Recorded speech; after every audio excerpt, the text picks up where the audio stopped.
Merhaba arkadaşlar, öncelikle hoş geldiniz. Bugünkü dersimizde JPEG kaydettiğimiz zaman seves copy yapmadan JPEG kaydedemiyoruz.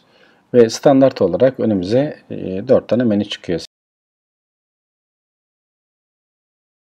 Bunu nasıl yok edebiliriz? Photoshop'tan Preference seçeneğine geliyoruz. Preference seçeneğinden File Heading seçeneğine geldikten sonra önümüze çıkan menüde gördüğünüz gibi burada buradaki Do Not Impute Copy seçeneğine tıklıyoruz ve OK'ye bastığımız zaman tekrar gelip buradan seves yaptığımız zaman menülerde bakıyoruz ve seves copy yaptığımız zaman buradaki copy seçeneği yok olmuş oluyor. Bu birinci seçenek.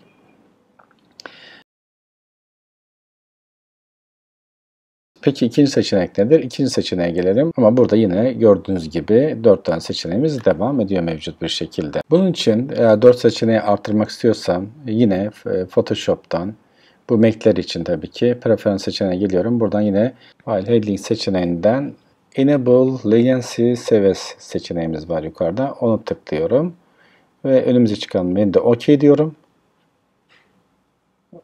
Daha sonra tekrar OK'ye bastıktan sonra şimdi denemesini yapıyoruz. Gördüğünüz gibi File, Seves ya da Save yaparsanız da olur.